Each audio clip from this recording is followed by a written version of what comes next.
तो हमने एक पार्ट पढ़ लिया था इसमें पहले, जिसका नाम था नमक का दरोगा। तुम नहीं थे तो कोई बात नहीं, दोबारा पढ़ लेंगे उसको तो बाद में, है ना? ठीक है बेटा, गगन आ गई। तो आज पढ़ेंगे हम कृष्णाशोभती। कृष्णाशोभती क्या हो गया यार, जिनका कहानी है मियां नसीरुद्दीन।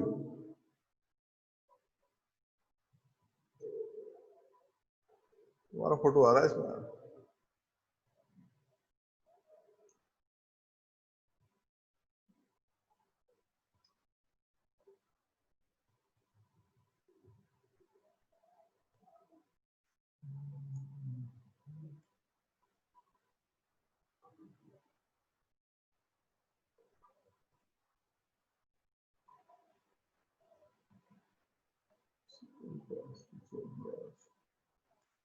तुम्हारा फोटो कैसे आ रहा है? मैं दिखाई दे रहा हूँ तुमको? दिखाई दे रहा हूँ? आवाज सुन दे रही मेरी? Yes sir. ओके ओके, है ना? तो आज पढ़ेंगे हम कृष्णाशोभती। एक मिनट,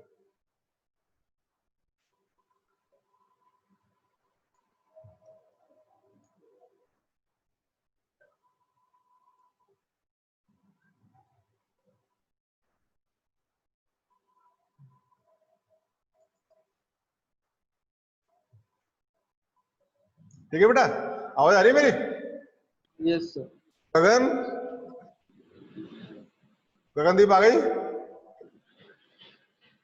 गगनदीप को आवाज नहीं आ रही मेरी?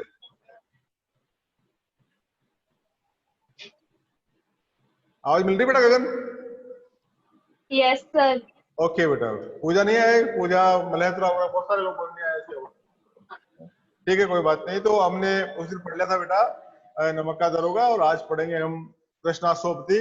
कृष्णाशोभती जिनकी कहानी है मियां नसीरुद्दीन, अर्थात एक इंटरव्यू है, एक प्रकार का है। और इंटरव्यू के अलावा क्या नाम से इसको कहेंगे हम, इनका हास्यास्पद एक वो है, किताब है, उससे लिया गया है। तो एक प्रकार का एक संस्मरण है, उसमें अच्छी कहानी है। एक मियां है, उनसे जाती है, मिलती है, और क्या नाम से उनका इंटरव्यू लेती है। तो वो पूरा इसमें दिया गया है ना? हम हसमत नामक जो शीर्षक है उससे लिया गया है। कृष्णाशोभती जिनका जन्म 1925 में गुजरात में, पश्चिम जो पंजाब है आजकल, यहाँ पर, गुजरात अपना यहाँ नहीं, पहले जो था पाकिस्तान के अंदर, पश्चिम पाकिस्तान वर्तमान में जो है, वहां पर इनका जन्म हुआ। और इनकी रचनाएं है जिंदगी नामा है, दिलो दानिश है, ए लड़की ये भी है, ए सरगम, ये उपन्यास है इनके, अच्छे उपन्यास है। जिंदगी नामा अच्छा उपन्यास है, दिलो दानिश है, ए लड़की, समय सरगम ये उपन्यास है इनका, डार से बिछुड़ी, मित्रों मरजानी, बादलों के घेरे, सूरजमुखी, अंधेरे के, ये इनके कहानी संग्रह है बेटा, है ना?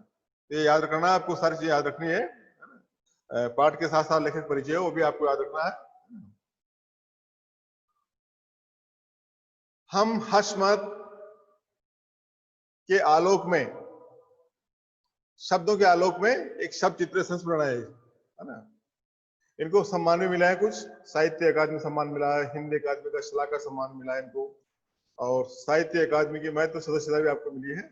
इस प्रकार से आप कई प्राइज भी मिले हैं, आपको इनाम मिले हैं। हिंदी कथा साहित्य में कृष्णाशोभती की विशिष्ट पहचान है, अर्थात अपने काल में, अपने युग में आपका लेखन आपका बहुत बढ़िया रहा है, और लोग पढ़ते थे आपको, तो आपकी विशिष्ट पहचान भी रही है। वे मानती है कि कम लिखना विशिष्ट लिखना है।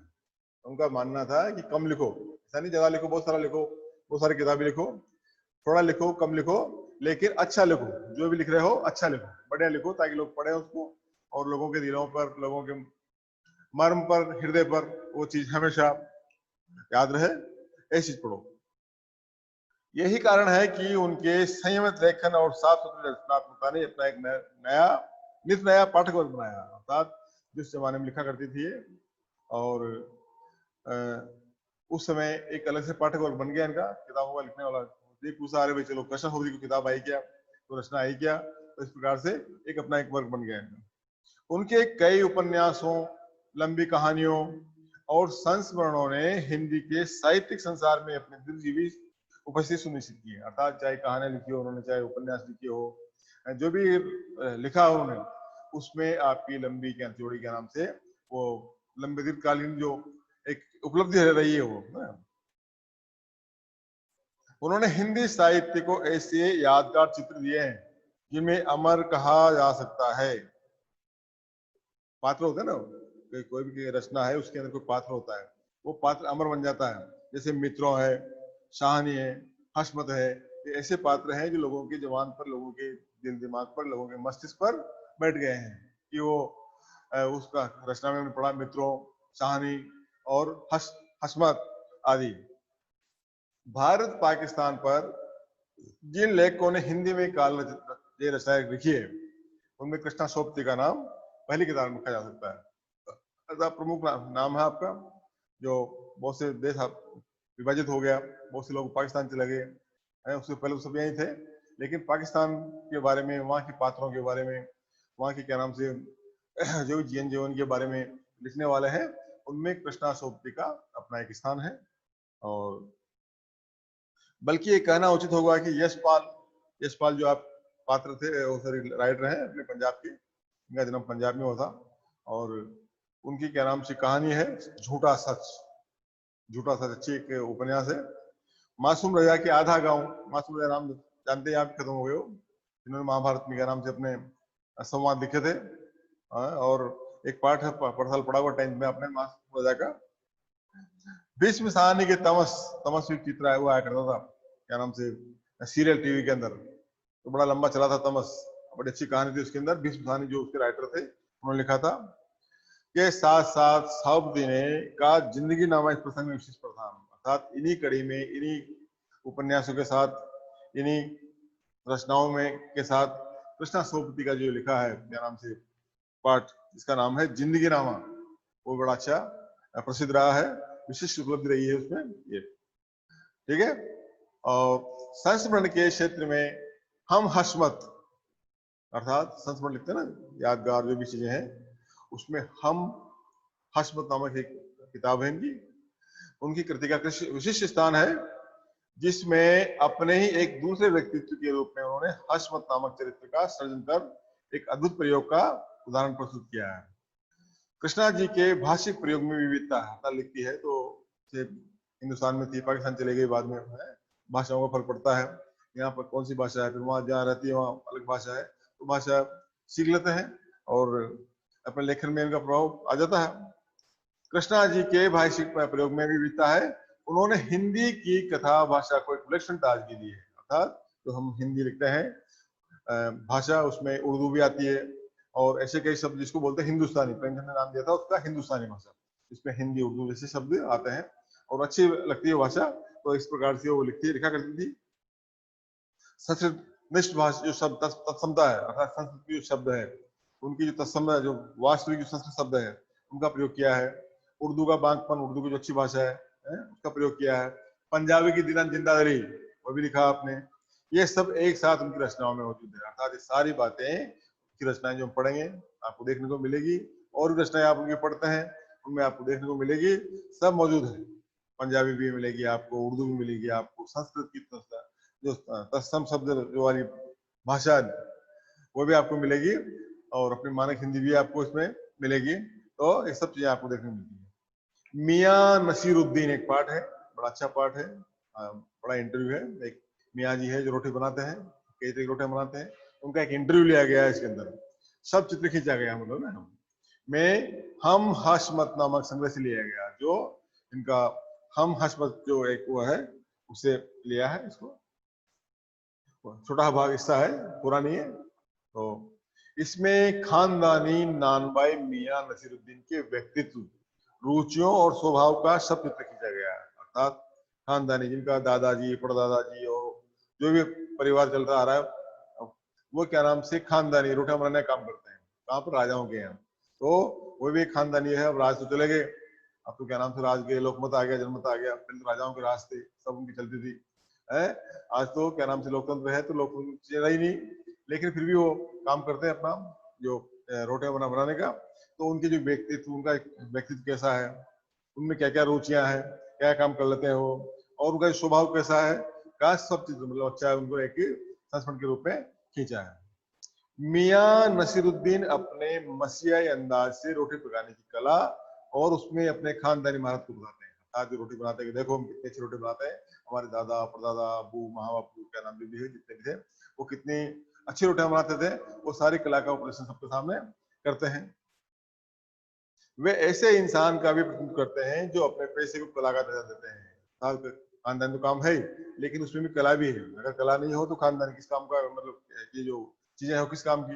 किसी खानदान में कोई काम चलता आ रहा है, कोई सीख नहीं पाए उसको, तो उसका कोई मतलब नहीं है, लेकिन वो उस खानदानी जो पेशे में अपनी कला का विशेष जोड़ देते हैं, रह देते हैं, और करके सीखने को असली गुण मानते हैं। अर्थात कुछ करो, कुछ सीखो, ज्यादा अच्छी चीज है, ज्यादा अच्छे पारंगत होंगे, ज्यादा अच्छे उस चीज के अंदर आप निष्णांत होंगे, ये बात है बेटा। तो मियां नसीरुद्दीन पढ़ते हैं, और इनका कृष्ण शोभदी का परिचय था, तो परिचय आपने पढ़ा, याद रखना इनको, परिचय को, है ना। क्या लिखती है वो, कैसे लिखती है, कैसे एंट्री होता है। तो एक दिन घूमते घामते जाते हैं, और बहुत जो ठेठ जो ऐसा मठमेला जगह है, वहां जाते हैं, मटिया महल के अंदर। मटिया महल जगह है दिल्ली के अंदर, वहाँ क्या नाम से उनका मियां नसीरुद्दीन से परिचय होता है, और वहाँ वो उनसे इंटरव्यू लेते हैं, वहाँ उनसे पूछताछ करते हैं रोटियों के बारे में, उनके जीवन के बारे में, आदि सब चित्र इसके अंदर खींचा गया है। ठीक है। तो साहबों उस दिन अपन मटिया महल की तरफ से न गुजर जाते, तो राजनीति, साहित्य और कला के हजारों हजार मसीहाओं के धूम धड़के में नान भाइयों के मसीहा मियां नसीरुद्दीन को कैसे पहचानते। नान भाई होता है जो रोटियां होती है ना, उसको नान देते हैं नान भाई, नान हो रहा होती है नान भाई, तो वो रोटियां बनाने वाले हैं। और एक दिन वो घूमते घामते चले गए मटिया महल की तरफ, और वहां पर क्या नाम से उनका जो उनके बनाने वाले थे मियां नसीरुद्दीन, उनसे मुलाकात हो गई, और कैसे उठाते लुत्फ उनके मसीही अंदाज। तो उनसे चर्चा हुई, बातचीत हुई, और उनकी बातों का, उनकी जो अच्छी बातें हैं उस अंदाज में उन्होंने पूरा आनंद लिया उसका। हुआ यह कि हम एक दोपहरी जामा मस्जिद के आड़े पड़े, दिल्ली के अंदर जामा मस्जिद के बगल में है, आड़े पड़े मटिया महल जगह है कि गड़ैया, अच्छा गड़ैया मोहल्ले के अंदर है वो जगह मटिया महल की, और निकल गए।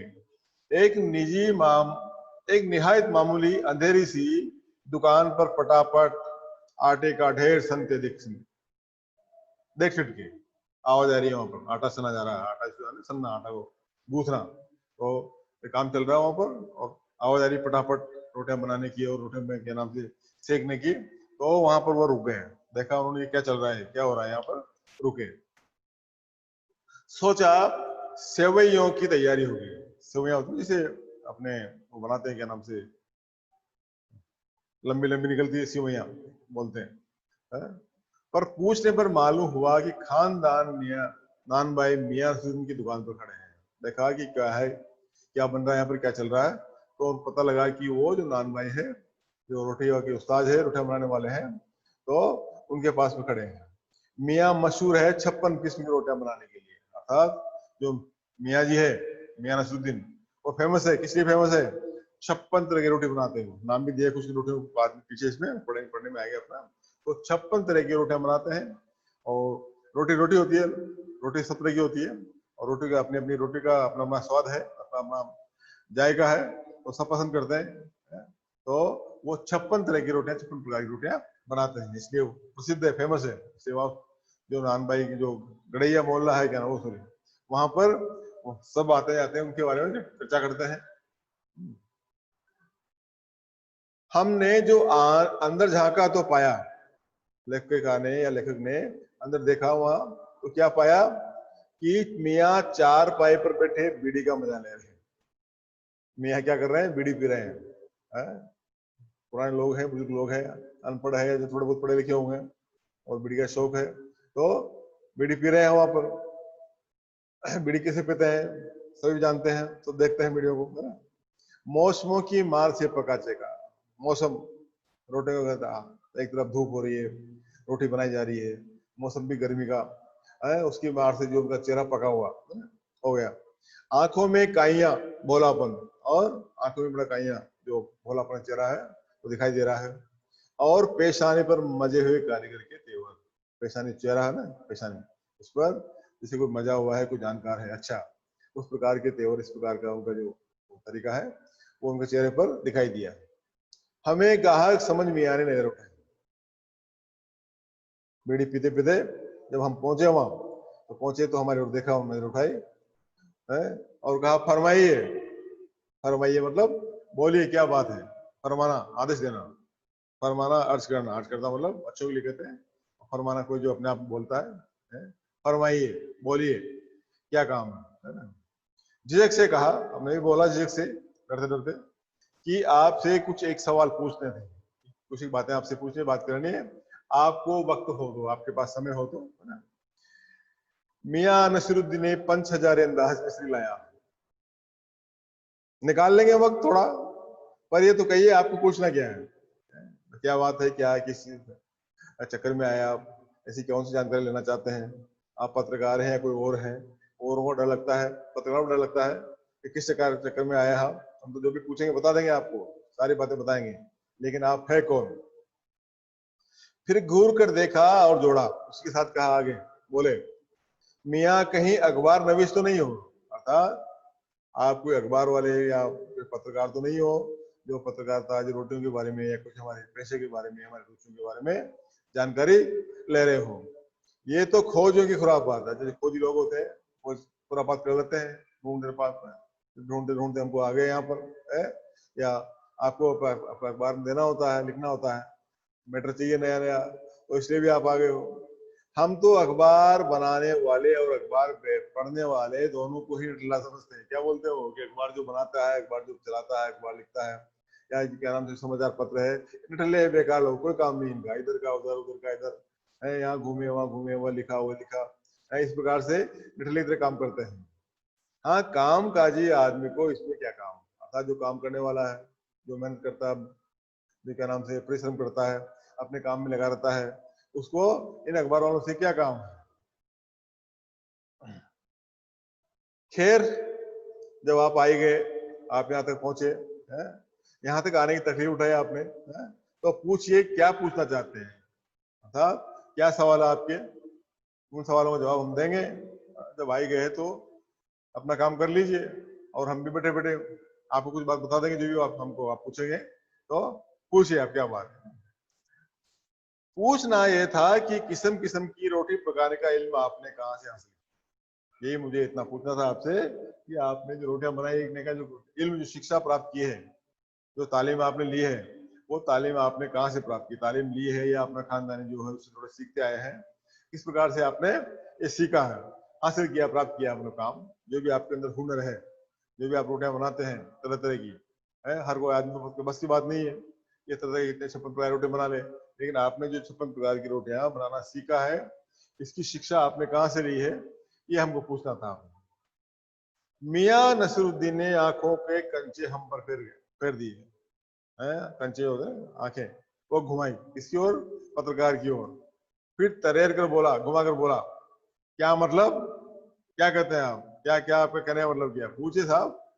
नान भाई इल्म लेने कहीं और जाएगा, कहीं और जाएगा क्या, नगीना साज के पास, क्या आईना साज के पास, क्या मीना साज के पास, सब जानते हैं हम नगीना क्या होता है, नगीना जो बनाने वाले, आईना साज जो आंखों को बनाने वाले, और मीना मीना जो मीनाकारी होती है ना, और उसको काम करने वाले, ये किसी के पास जाएगा, या रफूगर रंगरेज या तैली तंबोली से सीखने जाएगा, अर्थात जो जहाँ है वो जो सीखता आ रहा है वही सीखेगा, अलग नहीं जाएगा सीखने, कहने का अर्थ ये है। क्या फरमा दिया साहब, ये तो हमारा खानदानी पेशा ठहरा, ये तो हमारा खानदानी, ये हमारे दादा परदादा सभी काम करते आ रहे हैं, हमने भी काम पकड़ लिया, वही काम सीख लिया, इसलिए हम कहीं सीखने नहीं गए, ये तो हमने घर से सीखा सारा, है ना। हाँ, इल्म की बात पूछिए, इल्म होता शिक्षा, शिक्षा जो तालीम है उसकी बात पूछिए, तो जो कुछ भी सीखा अपने वालिद उस्ताद से, अर्थात वालिद पिताजी, उस्ताद जो भी होते हैं पिताजी, उनसे हमने सीखा है, उनसे ज्ञान प्राप्त किया है रोटियां बनाने का। पिताजी बना करते, पिताजी ने अपने पिताजी से पूछ जाना होगा, तो इस प्रकार से हमने सीखा है। मतलब ये है कि हम घर से न निकले कि कोई पैसा अख्तियार करेंगे, अर्थात हमको कहीं यहाँ से बाहर जाने की जरूरत नहीं है काम ढूंढने की, अगर आज किसी रोजगार की। हमने तो अपना जो रोजगार, अपना जो काम है, वो घर में ही, घर का जो काम था घर वाले करते थे, वही काम हमने अब अख्तियार कर लिया, वही पकड़ लिया, मतलब वही अपना लिया है, इसलिए हमको कहीं जाने की जरूरत नहीं पड़ी। बाप दादा का हुनर था, वही उनसे पाया। वालिद मरहूम के उग जाने पर आ बेटे उनके ठे पर, अर्थात जो बाप दादाओं का जो पैसा था, अपना जो काम था, उसी को संभाल लिया। पिताजी के जो स्वर्गवास होने के पश्चात, मरहूम होता है चले जाने के बाद, है क्या नाम से, हमने उसी को अपना लिया और वही काम हम कर रहे हैं। तो उन्हीं की थे, जो दुकान उनकी थी, जो काम उनका था, जो वो बैठा करते थे वहीं हम बैठ लिए और वो इसी काम को हमने संभाल लिया, उसी काम को हम आगे बढ़ा रहे हैं। आपके वालिद, वालिद था पिता, उर्दू में वालिद को बोलते पिताजी, वालिद। मियां नसीरुद्दीन की आंखें लम्हा भर को किसी भट्टी में गुम हो गई, अर्थात वालिद का जैसे नाम लिया, थोड़ी देर के लिए उनकी जो आंखें हैं भट्टी की ओर चली गई, जो पिताजी वहीं बैठा करते थे, वहीं काम किया करते थे। लगा गहरी सोच में, कोई सोच कर रहे हैं, कोई कह रहा है। फिर सिर हिलाया, क्या आंखों के आगे चेहरा जिंदा हो गया। हाँ, हमारे वालिद साहब मशहूर थे मियां बरकत शाही नानबाई बड़ैया वाले के नाम से, अर्थात उनका बड़ा लंबा नाम था वालिद का, पिताजी का क्या नाम था, वालिद यानी सॉरी मियां बरकत शाही नानबाई गड़ैया वाले के नाम से, इतना लंबा नाम था उनका। ये वो रोटियां बनाने के में माहिर थे, फेमस थे, है ना।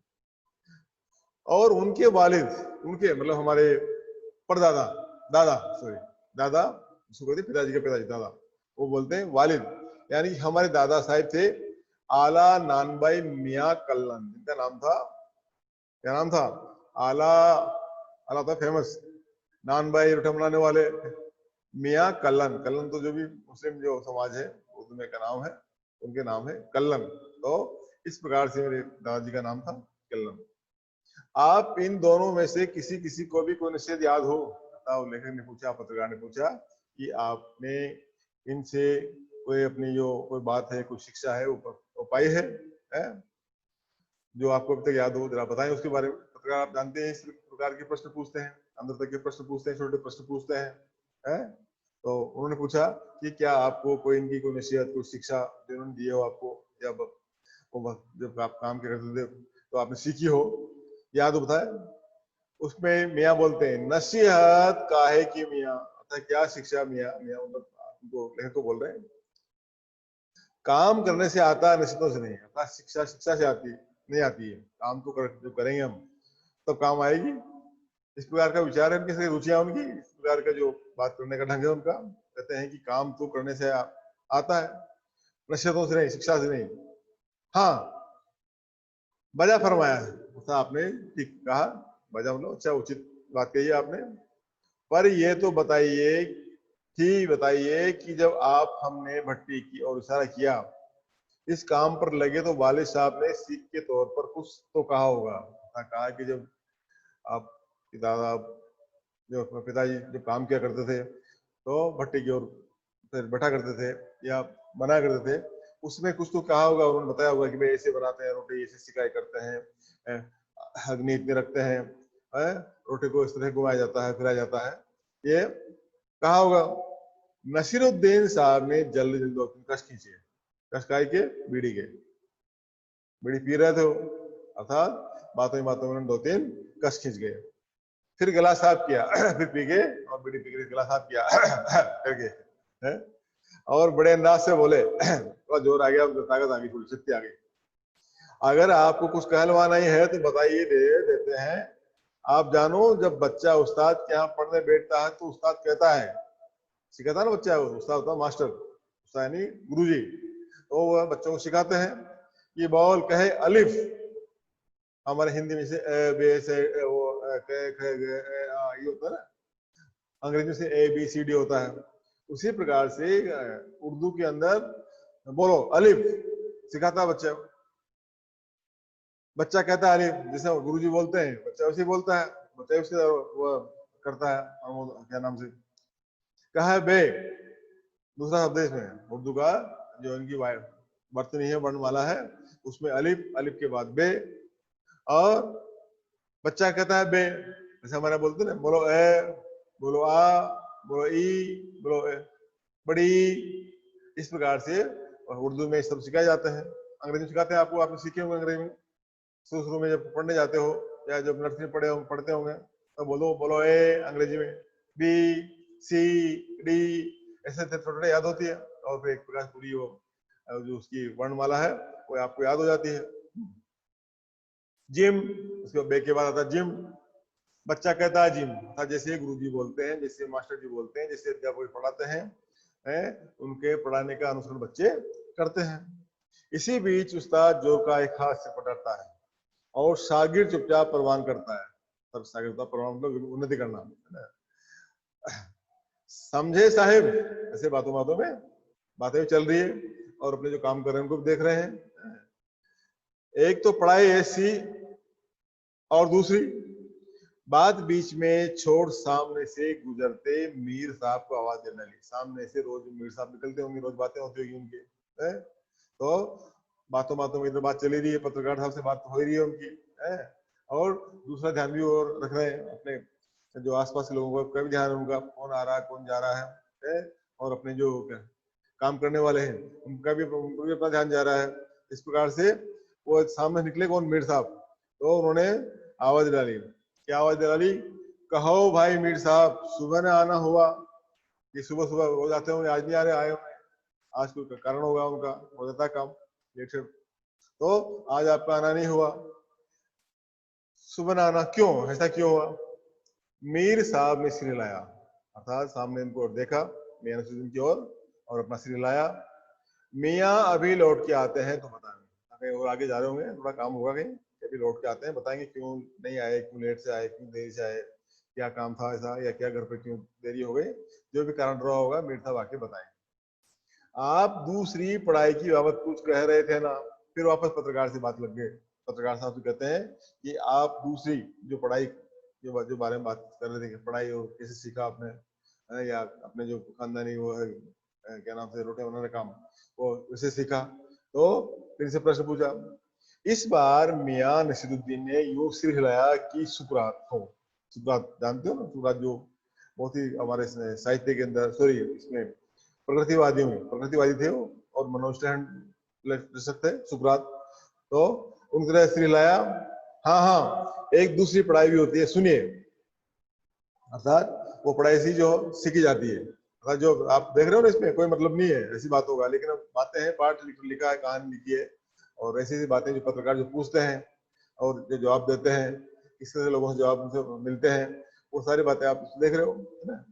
सुनिए, अगर बच्चे को भेजा मदरसे, तो बच्चे को मदरसा होता है स्कूल, अर्थात स्कूल भेजते हैं, और स्कूल में भेजने के बाद बच्चा जाता है, न कच्ची में बैठा, न बैठा हो पक्की में, न दूसरी में, न छोटी क्लास में बैठा, नर्सरी में बैठा, न क्या नाम से केजी में, एलकेजी में, या कच्ची पक्की से गाँव में बोलते हैं, कौन सी पढ़ रहा है, कच्ची में पढ़ रहा है, पक्की में पढ़ रहा है, तो और न दूसरे में, और जा बैठा तीसरे में, और सीधा तीसरी क्लास में जा बैठा दिया, यानी घर पर सीखता रहा, पढ़ता रहा, नहीं पढ़ता रहा हुआ, लेकिन बड़ा हो गया बच्चा, और बड़ा होने के बाद उसको तीसरी कक्षा में जा बैठाया।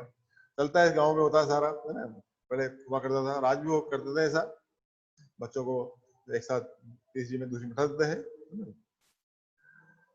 हम ये पूछेंगे कि उन तीनों जमातों का क्या हुआ उन तीनों क्लासों का, अर्थात जब वो पढ़ाया नहीं, तीसरी जब बैठाया, उसको दूसरी में बैठाया, तो पहली जो क्लासें थी उसकी, नर्सरी हुई या क्या नाम से वो केजी ग्रुप हुआ, या एलकेजी हुआ, एचकेजी हुआ, कच्ची हुई, पक्की हुई, पहली हुई, दूसरी हुई, उन क्लासों क्या हुआ, पढ़ी नहीं उसने, तीसरी में कैसे बैठ गया, इस तरह का प्रश्न पूछा उन्होंने।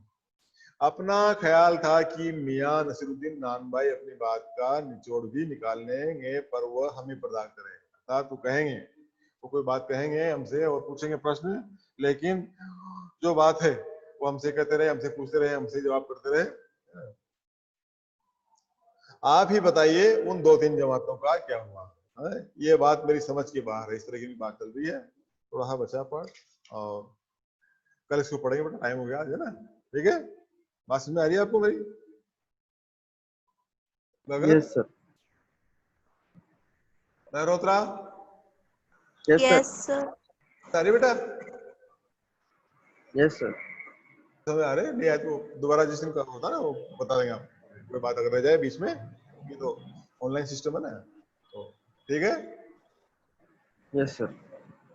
कल तो क्लास है नहीं अब तो आपकी, अब तो मंडे को क्लास है ना बेटा, मंडे को मिलेंगे हम, ठीक है, इस पार्ट को पूरा करेंगे।